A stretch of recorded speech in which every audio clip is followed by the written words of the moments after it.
Hello दोस्तों, आपका एक बार फिर से स्वागत है हमारे यूट्यूब चैनल। तो आज की वीडियो हम अपने HVAC design and drafting course के अंदर जो हमने लास्ट वीडियो बनाई थी HVAC के ऊपर जितने भी इंटरव्यू क्वेश्चन होते हैं उन क्वेश्चन को डिस्कस किया था। उसमें हमने 10 क्वेश्चन डिस्कस किए थे। उसी को हम कंटिन्यू करते हुए आज की वीडियो में हम जितने भी बचे हुए HVAC के इंपॉर्टेंट क्वेश्चन होते हैं उन क्वेश्चन को डिस्कस करने वाले हैं। तो चलिए बिना देरी करते हुए वीडियो को स्टार्ट करते हैं। तो दोस्तों, इसमें जो क्वेश्चन नंबर हमारा 11 है वो क्या है, what is constant volume system.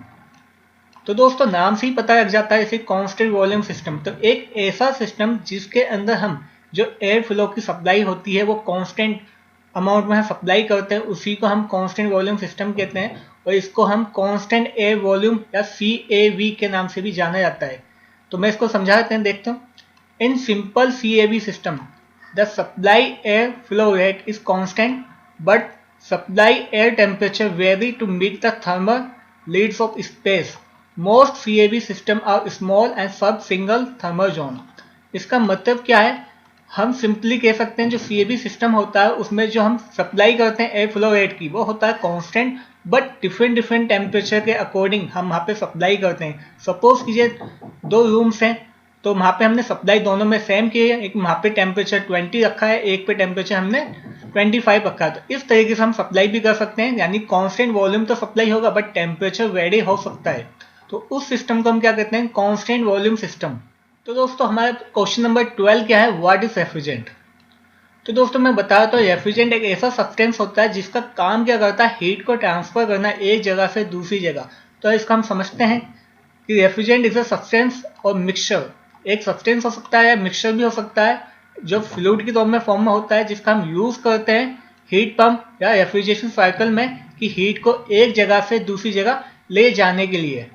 It is used to transfer the heat from one place to another place in refrigeration cycle। तो जैसा कि मैंने बताया, ये यूज किया जाता है हीट को एक जगह से दूसरी जगह के लिए, हीट को ट्रांसफर करने के लिए इन द रेफ्रिजरेशन साइकिल या हीट पंप के अंदर। तो यहाँ पे different types of refrigeration system या रेफ्रिजरेंट हम यूज करते हैं। कौन कौन से होते हैं, R12 यूज किया जाता है, R22 यूज किया जाता है, R134A यूज किया जाता है, R11 भी यूज किया जाता है। बहुत से पुराने जो ओल्ड एयर कंडीशनर होते हैं वहाँ पे यूज किया जाता है, लेकिन ज़्यादातर R11 और R12 जो है बैन हो चुके हैं। तो उनकी जगह में हम दूसरे रेफ्रिजरेंट यूज करते हैं। 404A भी यूज किया जाता है, 410A, 407C, 507, यानी ये कोडिंग होती है। इस कोडिंग के अकॉर्डिंग हम डिसाइड करते हैं कि कौन सा एयर कंडीशनर में कौन सा रेफ्रिजरेंट डालना है और वही रेफ्रिजरेंट हमें उसमें डालना होता है। तो दोस्तों, रेफ्रिजरेंट को मैंने बता दिया, रेफ्रिजरेंट क्या होता है। रेफ्रिजरेंट एक सिर्फ सब्सटेंस होता है जो फ्लूइड फॉर्म में होता है, जिसका काम होता है हीट को एक जगह से दूसरी जगह पहुंचाना, ताकि हमें डिजायर्ड एनवायरनमेंट या कंफर्टेबल टेम्परेचर हमें मिल सके। तो दोस्तों, अब नेक्स्ट क्वेश्चन हमें जो दिया हुआ है वो है व्हाट इज BTU। तो दोस्तों, BTU क्या होती है, एक हीट की एक यूनिट होती है जिसको हम ब्रिटिश थर्मल यूनिट भी कहा जाता है। ठीक है, ब्रिटिश थर्मल यूनिट। और इसको डिफाइन कर सकते हैं, it is defined as the amount of heat required to raise the temperature of 1 pound of water by 1 degree Fahrenheit. तो ये ध्यान रखना है, यहाँ पे जो हम अमाउंट ऑफ हीट रेज करते हैं 1 पाउंड ऑफ वाटर का बाय 1 डिग्री फ़ारेनहाइट, उसको हम BTU कहते हैं। एक या 1 BTU जो इक्वल होता है वो होता है 1055 जूल के। तो ये भी काफ़ी इंपॉर्टेंट है, आपको पता होना चाहिए। हम जो हीट की जो यूनिट यूज़ करते हैं ट्रेडिशनल, वो कौन सी होती है, ब्रिटिश थर्मल यूनिट, जो 1 BTU इक्वल होता है 1055 जूल, 1055 जूल। दोस्तों, अब आते हैं हम अपने नेक्स्ट क्वेश्चन पे। तो नेक्स्ट क्वेश्चन हमारा क्या दिया है, what type of air conditioning system we used. तो कितने टाइप के एयर कंडीशनिंग सिस्टम होते हैं। तो दोस्तों देखो, मैंने आपको कुछ लिस्ट आपको दिखा रखी है कि कितने टाइप के हम एयर कंडीशनिंग सिस्टम यूज करते हैं अपने HVAC सिस्टम में। तो कहीं पर हम विंडो AC यूज करते हैं, कहीं पर हम स्प्लिट AC यूज करते हैं। ये भी ध्यान रखना, जो स्प्लिट होती है वो 2 टाइप की होती है, डक्टेड होती है, एक नॉन डक्टेड होती है। कहीं पे हम VRV या VRF यूज करते हैं, कहीं पे हम CAV भी यूज किया जाता है, पैकेज यूनिट भी यूज किया जाता है, डक्ट सिस्टम भी यूज किया जाता है, AHU भी यूज किया जाता है जिसको हम ऑल एयर सिस्टम भी कहते हैं, FCU भी यूज किया जाता है जिसको हम ऑल वाटर सिस्टम भी कहते हैं। इनकी फुल फॉर्म क्या होती है, air handling unit, fan coil unit. और कहीं कहीं पे इन दोनों के कॉम्बिनेशन को भी यूज किया जाता है, जहाँ पे हम एयर वाटर सिस्टम भी कहते हैं। तो जरूरी नहीं है कि कहीं पे सिर्फ एक ही सिस्टम को यूज किया जाए, कहीं कहीं पे हम एक से ज़्यादा सिस्टम को भी यूज करते हैं एक प्लांट में। तो इतने टाइप्स के हमारे ये types of air conditioning system होते हैं, ये काफ़ी इंपॉर्टेंट है। आपको पता होना चाहिए कि हम अपने एचवीएसी के अंदर कितने टाइप के एयर कंडीशनिंग सिस्टम को यूज़ करते हैं। दोस्तों अब आ गए हम अपने क्वेश्चन नंबर 15 पे। क्वेश्चन नंबर 15 क्या है, व्हाट इज बाईपास फैक्टर और कॉन्टैक्ट फैक्टर, यानी बाईपास फैक्टर होता है क्या, कॉन्टैक्ट फैक्टर होता है क्या। तो दोस्तों मैं आपको आसान भाषा में, बहुत ही आसान भाषा में समझाने वाला हूँ। सपोज कीजिए हमारा कोई एयर कंडीशनिंग सिस्टम है, उसके अंदर क्या होता है, कूलिंग कॉइल होती है। तो जब कूलिंग कॉइल से जो हवा पास होती है तो कुछ अमाउंट ऑफ हवा ऐसी होती है जो उस कूलिंग कॉइल को टच नहीं करती है, और जब वो टच नहीं होगी तो वहाँ पे वो ठंडी नहीं हो पाती ठीक तरीके से। तो जितना अमाउंट ऑफ वो हवा होती है जो बिना टच हुए कूलिंग कॉइल को पास हो जाती है, उसको हम कहते हैं बाईपास फैक्टर। और कॉन्टैक्ट फैक्टर किसे कहते हैं, जितना अमाउंट ऑफ हीट या जितना अमाउंट ऑफ एयर जो होता है वो हमारे कूलिंग कॉइल को टच करके जाती है, वो कूल हो जाती है, उसको हम कहते हैं कॉन्टैक्टर फैक्टर। तो मैंने आपको बहुत आसान भाषा में समझा दिया, यही मैंने यहाँ पे लिखा हुआ भी है कि bypass factor is the percentage of air, यानी कितना परसेंटेज ऑफ एयर पास होता है थ्रू द ट्यूब या फिन्स, ठीक है, without touching the fin coil without the cool, यानी without touching the fin coil को अगर वो टच ही नहीं होगा हवा तो वो ठंडा नहीं होगा, उसी अमाउंट ऑफ परसेंटेज को हम कहते हैं बाईपास फैक्टर। ठीक है, मैं दोबारा समझा देता हूँ। बाईपास फैक्टर होता क्या है, द परसेंटेज ऑफ एयर, जितना amount of percentage of air जो पास होता है ट्यूब फिन से और विदाउट टचिंग द कॉइल, जब टच नहीं होगा कॉइल को तो वो ठंडा नहीं होगा, और जितना अमाउंट ऑफ एयर वो पास हो जाएगा बिना ठंडा हुए हुए, उसको हम कहते हैं बाईपास फैक्टर। ऐसी कॉन्टैक्ट फैक्टर क्या होता है, द अमाउंट ऑफ एयर जो पास होता है कॉइल से टच होके कूलिंग कॉइल से और वो ठंडा हो जाता है, उसी को हम क्या कहते हैं, कॉन्टैक्ट फैक्टर कहते हैं।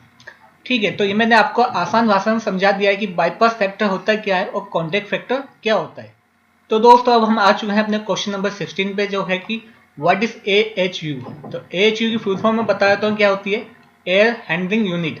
इसका यूज किया जाता है रिकंडीशन और सर्कुलेट द एयर, यानी हवा को रिकंडीशन मतलब ठंडा करने के लिए और उसको सर्कुलेट करना, हमें जहाँ पे हमारा स्पेस है उसमें सर्कुलेट करने के लिए हम AHU को यूज करते हैं।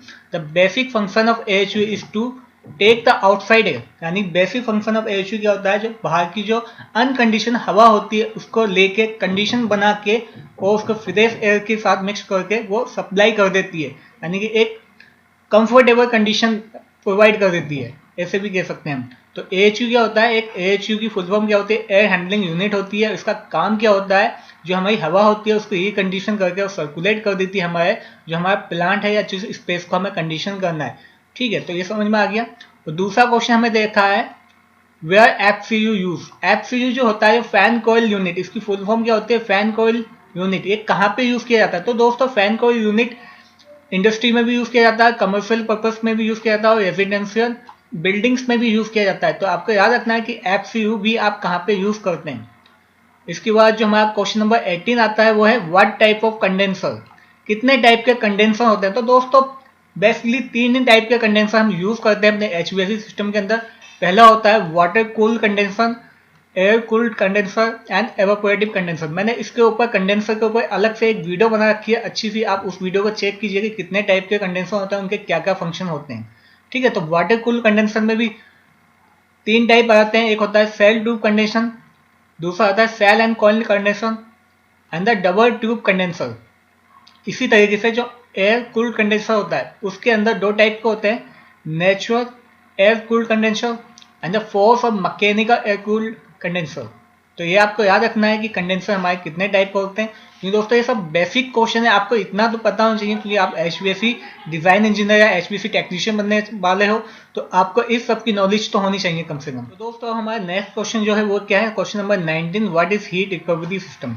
तो मैं एक सिंपल भाषा में आपको समझाता हूँ हीट रिकवरी सिस्टम होता क्या है। हीट रिकवरी सिस्टम एक ऐसा सिस्टम होता है जिसमें हम जो कूल एयर या कोई भी एक ऐसी एनर्जी, हीटिंग एनर्जी को यूज करके हम अपने HVAC सिस्टम में यूज करते हैं ताकि उसकी एफिशिएंसी को इम्प्रूव कर सकें, तो वो हीट रिकवरी सिस्टम होता है। ठीक है, इसको हम दूसरा नाम भी देखा, मैकेनिकल वेंटिलेशन हीट रिकवरी। ठीक है, तो heat recovery ventilation is also known as mechanical ventilation heat recovery is the energy recovery ventilation system. तो जैसे नाम से पता क्या है, ये एनर्जी को रिकवर करने के लिए, यानी जो एनर्जी होगी कूल एयर हो या हॉट एयर हो, उसकी जो एनर्जी को रिकवर करके फिर वापिस से हम उसको क्या करते हैं अपने HVAC सिस्टम में डालते हैं, और ताकि उसकी एफिशिएंसी और ज़्यादा अच्छी हो जाती है। तो वहाँ पे हम हीट रिकवरी सिस्टम को यूज़ करते हैं। दोस्तों काफी इंपॉर्टेंट है, आपको पता होना चाहिए। नेक्स्ट क्वेश्चन इसमें हमें देखा what type of fan use in HVAC system, तो ये भी काफी ज्यादा इंपॉर्टेंट है। जब भी हम एएचयू या एफयू कुछ भी यूज करते हैं तो वहाँ पे ब्लोअर होते हैं, कुछ फैन होते हैं, तो कौन कौन से टाइप के यूज किए जाते हैं वो भी आपको पता होना चाहिए, कितने टाइप के होते हैं। तो दोस्तों एक्सियल फैन होता है, सेंट्रीफ्यूगल फैन होता है, बैकवर्ड इंक्लाइन फैन होता है, फॉरवर्ड कर्व सेंट्रीफ्यूगल फैन होता है और ब्लोअर होता है। तो इतने टाइप्स के हम फैन अपने एचवीएसी सिस्टम के अंदर यूज करते हैं फॉर कूलिंग पर्पस के लिए या एयर को सर्कुलेट करने के लिए। क्वेश्चन नंबर 21 लास्ट क्वेश्चन है हमारा एचवीएसी सिस्टम का। तो लास्ट क्वेश्चन क्या है, what type of compressor use in HVAC system. तो मैं इसके ऊपर कंप्रेसर के ऊपर भी अलग से एक वीडियो बना चुका हूँ, पहले वो वीडियो देख लीजिएगा ताकि आपको अच्छे तरीके से और आइडिया हो जाए कंप्रेसर कितने टाइप के होते हैं, कैसे फंक्शनिंग करते हैं। तो यहाँ पे देख रखे हैं मैंने बेसिकली 5 टाइप के दिखाए पे आपको। रेसिप्रोकेटिंग कंप्रेसर होता है, रोटरी कंप्रेसर होता है, स्क्रू कंप्रेसर होता है, स्क्रॉल कंप्रेसर होता है, सेंट्रीफ्यूगल कंप्रेसर होता है। तो दोस्तों ये हमारे 21 जो मैंने अपनी तरफ से जो इम्पोर्टेंट क्वेश्चन जो मुझे लगे कि ये काफ़ी ज़्यादा इंपॉर्टेंट क्वेश्चन है कि आपको बेसिक कम से कम अगर आप एचवीएसी इंजीनियर बनना चाहते हो तो आपको बेसिक इन क्वेश्चन की नॉलेज तो होनी चाहिए, तभी आप अपनी फील्ड में एक अच्छे तरीके से काम कर पाओगे। आपको ये नॉलेज नहीं है तो इट मीन्स कि आपको बहुत ज़्यादा मेहनत करने की ज़रूरत है। और मैंने फिर इसके बाद आपको कुछ इंपॉर्टेंस बता देता हूँ, इंपॉर्टेंस कुछ मैंने यूनिट सीखी हुई है कैसे हम, क्योंकि जो एचवीएसी सिस्टम में होती है ना हर जगह स्टैंडर्ड अलग अलग यूज़ किए जाते हैं। कहीं पे एफपीएस यूज़ किया जाता है, कहीं पे एमके यूज़ किया जाता है, कहीं पे एसआई यूनिट यूज़ की जाती है। तो उसके अकॉर्डिंग कन्वर्जन भी आपको पता होने चाहिए। तो मैंने नीचे कन्वर्जन लिखे हुए हैं, ये कन्वर्जन आप नोट कीजिएगा या मेरी वेबसाइट पे जाके हमारी www.freeeducation.in में एचवीएसी इंटरव्यू क्वेश्चन पे क्लिक करना, वहाँ पे आपको ये सब मिल जाएंगे। तो देखो मैंने यहाँ पे कन्वर्जन के लिए दिखा रखा, अगर टेम्परेचर फैन हाइट से सेंटीग्रेड में कन्वर्ट करना है, सेंटीग्रेड को फैन हाइट में कन्वर्ट करना है, तो ये 2 फॉर्मूले हम यूज़ कर सकते हैं। टन को अगर बीटीयू पर आवर में कन्वर्ट करना है, टन को किलोवाट में कन्वर्ट करना है, टन को एमबीएच में कन्वर्ट करना है, टन को किलो कैल पर मिनट में कन्वर्ट करना है, बीटीयू पर मिनट में कन्वर्ट करना है, बीटीयू पर आवर में कन्वर्ट करना है, तो किससे हमको मल्टीप्लाई करना है, किससे आपको डिवाइड करना है, इससे आपको पता लग जाएगा। जो हमारे फ्लो ऑफ एयर होता है वो सीएफएम में कितना, 1 एलपीएफ सीएफएम कितना होता है, 1 सीएफएम 1.7 सीएमएच कितना होता है, एफपीएफ में कितना होता है, एलपीएफ में कितना होता है, ये सब आपको पता होना चाहिए। डिस्टेंस भी लिखा हुआ है मैंने कि 1 मीटर में कितना एमएम होता है, 1 मीटर में कितना सेंटीमीटर होता है, 1 मीटर में कितना फीट होता है, 1 मीटर में कितना इंच होता है, 1 फीट में 12 इंच होता है। ठीक है, ये सब आपको पता होना चाहिए, ये सब कन्वर्जन में यूज़ किए जाते हैं। तो कन्वर्जन भी आपको अच्छे से एकदम अच्छी पकड़ होनी चाहिए। एक डिज़ाइन इंजीनियर का काम ही वही होता है कि ज़्यादातर यूनिट को कन्वर्ट करना। ठीक है, अगर आपकी कन्वर्जन पर कमांड अच्छी होगी तो आपको एक अच्छा डिज़ाइन इंजीनियर भी माना जाता है। ठीक है, तो ये भी आपको पता होना चाहिए। Top HVAC conversion for interview 1 MPM में कितना एफपीएम होता है, सीएफएम में कितना होता है, ये आपको पूरा डाटा मिल जाएगा हमारी वेबसाइट से। ठीक है, वहाँ से आके आप नोट भी कर सकते हैं इसको और पढ़ भी सकते हैं, जब चाहे आप वहाँ पे देख भी सकते हैं। तो दोस्तों हमारा जो एचवीएसी का जितना भी हमारा डिजाइनिंग पार्ट था वो डिजाइनिंग पार्ट आज की वीडियो में लगभग खत्म हो गया है। पूरा डिजाइनिंग पार्ट हम कंप्लीट कर चुके हैं, जितना भी हमारे इंपॉर्टेंट पॉइंट्स थे सब हम डिस्कस कर चुके हैं। जितने भी डिजाइनिंग प्रोस्पेक्टिव थे सब हमने स्टडी किया। तो हमारी जो लास्ट वीडियो थी उसमें हमने कुछ इंटरव्यूज के कुछ क्वेश्चन डिस्कस किए थे, आज भी हमने कुछ क्वेश्चन डिस्कस किए। लगभग 21 क्वेश्चन मैंने दिए हुए हैं यहाँ पे। आप इन क्वेश्चन को पढ़िएगा, आप जब भी इंटरव्यू देने जाएं एचवीएसी का तो इन क्वेश्चन को देख के जरूर जाइएगा, ताकि आपको थोड़ा कॉन्फिडेंट फील हो कि मुझे कुछ तो आता है। तो दोस्तों जैसा कि मैंने आपको बताया कि जो हमारा एचवीएसी वेंटिलेशन एचवीएसी का जो कोर्स में जो हमारा डिजाइनिंग पार्ट था, उस डिजाइनिंग पार्ट को लगभग हम कंप्लीट कर चुके हैं। पूरा लगभग जितने भी इंपॉर्टेंट पर्सपेक्टिव थे, जितने भी इंपॉर्टेंट टॉपिक्स थे, हमने सब डिस्कस किए हैं। ठीक है, तब भी अगर आपको कोई डाउट आता है तो आप मुझे कमेंट्स में जाके पूछ सकते हैं या मेरा व्हाट्सएप नंबर पर मुझे व्हाट्सएप भी कर सकते हैं। ठीक है, और अब मैं जो नेक्स्ट वीडियो जो बनाने वाला हूँ, क्योंकि मेरे बहुत से लोगों के कमेंट्स भी आते हैं, मैसेज भी आते हैं, वो डाउट्स पूछते हैं, तो मैं बहुत से लोगों का जवाब नहीं दे पाता क्योंकि मैं अकेडमी चलाता हूँ। तो अकेडमी में मैं काफ़ी बिजी रहता हूँ आजकल। तो मैं एक सेपरेट वीडियो बना दूंगा जिसमें उनके जितने भी कमेंट्स हैं, जितने भी उनके डाउट्स हैं, उन सबके क्वेश्चन के आंसर देने की कोशिश करूंगा। तो दोस्तों आज की वीडियो में बस इतना ही है। अगर आपको हमारी वीडियो पसंद आई है तो प्लीज़ हमारी वीडियो को लाइक एंड शेयर कीजिएगा। Thank you.